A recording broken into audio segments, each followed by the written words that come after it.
কালকের এই দিনটায়, এই জুমার দিনে আল্লাহ তাআলা সাইয়েদনা আদম আলাইহিস সালামকে তৈরি করেছে। সুবহানাল্লাহ। বিশ্বনবী বলেন, লাম্মা খালাকাল্লাহু আদামা ওয়া কানা তুলুহু 60 যিরাআন। আল্লাহ তাআলা যখন আদম আলাইহিস সালামকে তৈরি করলেন 60 হাত লম্বা করে তৈরি করলেন। সুবহানাল্লাহ। আর আমরাও যারা জান্নাতে ঢুকবো আমাদের আকৃতি থাকবে 60 হাত লম্বা। মজা করে সুবহানাল্লাহ পড়তে পারলেন না? আল্লাহ সাইয়েদনা আদমকে তৈরি করলেন এই জুমার দিনে। আবার সাইয়েদনা আদম আলাইহিস সালামকে পৃথিবীর বুকে তিনি পাঠিয়ে দিয়েছিলেন এই জুমার দিনে। সুবহানাল্লাহ। কুল নাহবিতু মিনহা জামিআ, oh Adam, go down with your wife, তোমার স্ত্রী হাওয়াকে নিয়ে পৃথিবীতে নামো। সাইয়েদনা আদম আলাইহিস সালামকে আল্লাহ তাআলা পাঠিয়েছিলেন শ্রীলঙ্কার একটা পাহাড়ে, অ্যাডামস পিক। ওখানে ঐতিহাসিকভাবে প্রমাণিত, এটা হাদিসে নেই, কুতুবুত তারিখে এসেছে। শ্রীলঙ্কায় একটা পাহাড় আছে, কলম্বো থেকে অনেক দূর। ওই পাহাড়ের চূড়ায় সাইয়েদনা আদম আলাইহিস সালামের ফুটপ্রিন্ট আছে। ফুটপ্রিন্ট মানে পায়ের ছাপ। সুবহানাল্লাহ পড়ো। সুবহানাল্লাহ। তো যেদিন আদম আলাইহিস সালামকে আল্লাহ ওখানে পাঠিয়ে দিয়েছিলেন, ওই দিনটা ছিল জুমার দিন। সুবহানাল্লাহ নাই? সুবহানাল্লাহ। সুবহানাল্লাহ বাড়িতে যায় বলেন, সুবহানাল্লাহ। চিল্লায় পড়েন আল্লাহু আকবার। এরপরে সাইয়েদনা আদমকে পাঠানো হলো শ্রীলঙ্কায়। সাইয়্যিদাতুনা হাওয়া আলাইহিস সালামকে পাঠিয়ে দেয়া হলো সৌদি আরবের জেদ্দা শহরে। আরবিতে জেদ্দা বা জাদ্দা মানে দাদি। জেদ্দাতুন বা জাদ্দাতুন মানে কি? দাদি। হাওয়া আলাইহিস সালাম আমাদের সবার দাদি, ঠিক কিনা? ওনার নামে এই শহরের নাম। বছরের পর বছর সাইয়েদনা আদম আলাইহিস সালাম এবং হাওয়া আলাইহিস সালাম আল্লাহর কাছে ক্ষমা চাইলেন, আল্লাহ ভুল করে নিষিদ্ধ গাছের ফল খেয়েছি, তুমি মাফ করে দাও। আল্লাহ বললেন, আদম, কয়েকটা কালিমা শিখিয়ে দেব, এই কালিমাগুলোর পরে আমার কাছে দোয়া করো, আমি কবুল করে নিব। আল্লাহু আকবার। আল্লাহু আকবার। আল্লাহ শিখিয়ে দিলেন আর বললেন, আদম পড়ো, রাব্বানা যালামনা আনফুসানা ওয়া ইল্লাম তাগফির লানা ওয়া তারহামনা লানাকুনান্না মিনাল খাসিরিন। ও আল্লাহ, জুলুম করেছি নাফসের উপর, ভুল করেছি, অন্যায় করেছি, আপনি যদি ক্ষমা না করে দেন আমরা শেষ হয়ে যাব, আমরা হালাক হয়ে যাব, ক্ষতিগ্রস্তদের মধ্যে শামিল হয়ে যাব, ঠিক কিনা? আল্লাহ সাইয়েদনা আদম আলাইহিস সালামের তওবা কবুল করলেন। ওনার কাজ হচ্ছে তওবা কবুল করা। আমাদের কাজ গুনাহ করা, শয়তানের কাজ ওয়াসওয়াসা দেওয়া, আল্লাহর কাজ খালি মাফ করা। সুবহানাল্লাহ। সুবহানাল্লাহ পড়বেন না? তাকাব্বালাল্লাহু তাওবাতা আদম ফি ইয়াউমিল জুমআহ। আল্লাহ যেদিন আদম আলাইহিস সালামের তাওবা যে কবুল করছেন, ঘোষণা দিয়েছেন, এই ঘোষণাটা ছিল জুমার দিনের ঘোষণা। আবার সাইয়েদনা আদমকে যেদিন রূহ কবজ করে আবার নিয়ে যাওয়া হয়, ওই দিনটাও ছিল জুমার দিন। পড়েন সুবহানাল্লাহ। যেই দিন পৃথিবীর প্রথম মানব, প্রথম নবীর রূহ মালাকুল মাউত দুনিয়ায় এসে কবজ করেছে, ওই দিনটাও ছিল জুমাবার। সুবহানাল্লাহ। আল্লাহু আকবার। আবার বিশ্বনবী বললেন, লা তাকুমুস সাআহ ইল্লা ফি ইয়াউমিল জুমআহ ইযা যুলজিলাতিল আরদু জিলজালাহা ওয়া আখরাজাতিল আরদু আসকালাহা ইযা রুজ্জাতিল আরদু রাজ্জান ওয়া বুসাতিল জিবালু বাসসা। কিয়ামতের দিন পৃথিবীটাকে একটা প্রকম্পন দিয়ে কাঁপিয়ে দিবে কে? আল্লাহ। মারাত্মক একটা ঝাঁকুনি দিবে আল্লাহ, পুরো পৃথিবীটা কেঁপে ভেঙে চুরে খান খান হয়ে যাবে। এই ঝাঁকুনি আর আর্থকোয়েক, ভূমিকম্প এর ঘটনাটা যেদিন ঘটবে, ওই দিনটাও হচ্ছে জুমার দিন। চিৎকার করে পড়েন সুবহানাল্লাহ।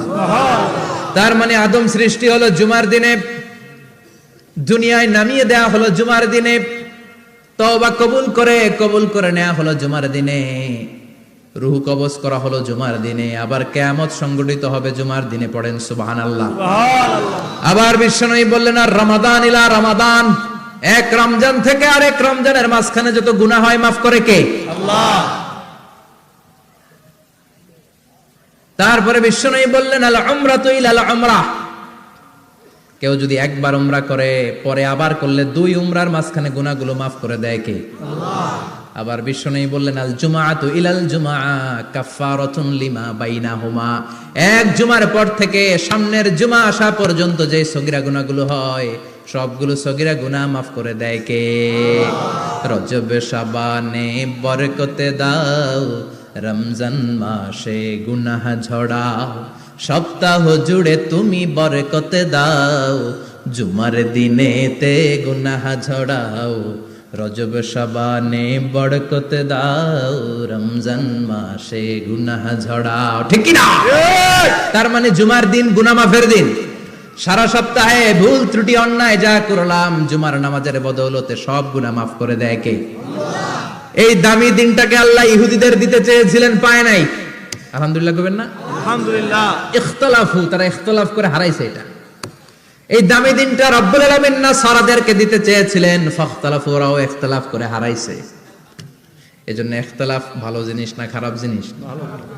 মারামারি ভালো জিনিস না খারাপ জিনিস? আর ঐক্য করা ভালো জিনিস না খারাপ জিনিস? ঐক্য করতে রাজি আছেন? ইহুদিদেরকে আল্লাহ দিতে চাইলেন, ইখতিলাফ করে হারাইছে। নাসারারাও হারাইছে। ফাজা আল্লাহু বিনা ফাহাদানা বিহাদা দ্বীন। রব্বুল আলামিন এই দিনটা আমাদেরকে দিলেন, আমরা ইখতিলাফ করি নাই, বিশ্বনবীর হাতে হাত রেখে ঐক্য করে ঘোষণা দিয়েছি জুমার দিন আমাদের সাপ্তাহিক দিন। সুবহানাল্লাহ। বিশ্বনবী বলেন ফাগাদান লিল ইয়াহুদ, সাপ্তাহিক আনন্দের দিন ইহুদিদের জন্য হচ্ছে শনিবার, ইয়ামুস সাbt, ও বাদা গাদ লিন নাসারা, আর খ্রিস্টানদের জন্য হচ্ছে রবিবার, আর আমাদের জন্য হচ্ছে শুক্রবার। চিল্লায় পড়েন আল্লাহু আকবার। তার মানে জুমার দিন, জুমাবারের মর্যাদা বেশি না কম? চিল্লায় বলেন বেশি না কম? জুমার দিন সকালবেলা ফজরের নামাজের পর থেকে ফেরেশতারা যতগুলো মসজিদে জুমা অনুষ্ঠিত হয় ওই মসজিদে ঢোকার প্রতিটা দরজার মধ্যে দাঁড়িয়ে থাকে। কারা কারা আগে আগে জুমার নামাজ পড়ার জন্য মসজিদে যায়, প্রত্যেকের নামগুলো একটা জান্নাতের রেজিস্ট্রি খাতার মধ্যে তুলে নেয়। এই নামগুলো স্পেশালি আল্লাহর কাছে পাঠানোর জন্য। সুবহানাল্লাহ কইবেন না? সুবহানাল্লাহ। ডানে বায়ে সামনে পেছনে যতগুলো দরজা, প্রতিটা দরজায় ফেরেশতারা বসে থাকে। কে আগে আসলো নাম তুলে দেয়। তুলতে তুলতে তুলতে তুলতে খতিব সাহেব যখন খুতবা দেওয়ার জন্য মিম্বারে যেয়ে বসে যায়, ফেরেশতারা তাদের খাতা বন্ধ করে তারাও খতিব সাহেবের সামনে জুমার খুতবা শোনার জন্য বসে যায়। পড়েন সুবহানাল্লাহ। প্রথম জুমার দিন জুমার মসজিদে যে ঢুকবে, বিশ্বনবী বললেন আল্লাহর রাস্তায় একটা উট কুরবানি দিলে যে সওয়াব, এই সওয়াব আল্লাহ আমলনামায় দিয়ে দেয়। দ্বিতীয় পর্যায়ে যে ঢুকে, বিশ্বনবী বললেন বাকারা, গরু কুরবানির সওয়াব পায়। তিন নম্বরে যে ঢুকবে, বিশ্বনবী বললেন কাবসা, হাদিসের ভাষায় এসেছে আল কাবাস, কাবাস মানে হলো বকরি, বকরি কুরবানির সওয়াব। চার নম্বরে যে ঢুকবে তার হচ্ছে দাজাজা, দাজাজা মানে মুরগি। পাঁচ নম্বরে যে ঢুকবে, বিশ্বনবী বললেন বাইদা, নোয়াখালীরা কয় বয়দা, আমরা কই আন্ডা, কুমিল্লায় কই ডিম। আছে না নাই? এক দেশের কত ভাষা, এক দেশের গালি আরেক দেশের বুলি। আমরা বলি ছেলে, কুষ্টিয়ায় বলে পুত্র, আরেক জায়গায় গেলে বলে হুত, আরেক জায়গায় গেলে বলে ফোয়া। আছে না নাই? এক এলাকায় বলে বেটা ছেলে, ছেলেদেরকে বেটা ছেলে, মরদ ফোয়া, মরদ ফোয়া হইতে না, মরদ ফোয়া হবে। আহা, কি ভাষার বৈশিষ্ট্য। তো যেটাতে আমরা বলি ডিম, কোথাও বলে আন্ডা, কোথাও বলে বয়দা। তো এই বয়দা আল্লাহর রাস্তায় দান করে দিলে যেই সওয়াব, পঞ্চম ব্যক্তি ওই সওয়াব পাবে।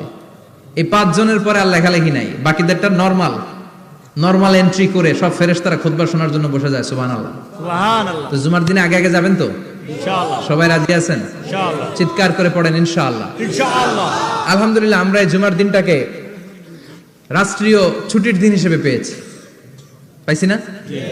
1984 সালে হুসাইন মোহাম্মদ এরশাদ সাহেব এই ভালো কাজ করছিলেন। উনি সব করছে জীবনে, স্বৈরাচারীও করছে, ভালো কাজও করছে। ঠিক।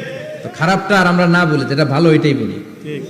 উনার কারণে আজ অবধি এই 84 থেকে আজ 34 বছর বাংলাদেশের রাষ্ট্রীয়ভাবে সাপ্তাহিক ছুটির দিন কোনটা?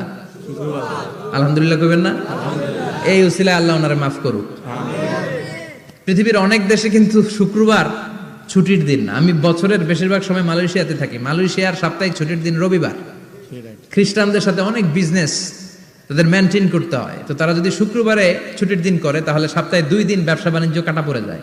নিজেদের কারণে শুক্রবার বন্ধ, যাদের সাথে বিজনেস ওদের কারণে রবিবার বন্ধ। আমরা আলহামদুলিল্লাহ আল্লাহর দেয় পবিত্র দিনটাতে পেয়েছি জুমাবার। আলহামদুলিল্লাহ পড়েন আলহামদুলিল্লাহ। এজন্য বিশ্বনবী বললেন খবরদার এদিনের নামাজ মিস করো না। মান তারাকা সালাসা জুমাইন তাহাউনান, গাফলতি করে টানা 3টা জুমা যে ব্যক্তি মিস করলো, তাবা আল্লাহু ফি কলবিহি, রব্বুল আলামিন ওই লোকটার অন্তরের মধ্যে মোহর মেরে দেয়। ওয়া কুতিবা ফি জুমরাতিল মুনাফিকিন, মুনাফিকদের খাতায় তার নাম তুলে দেয়।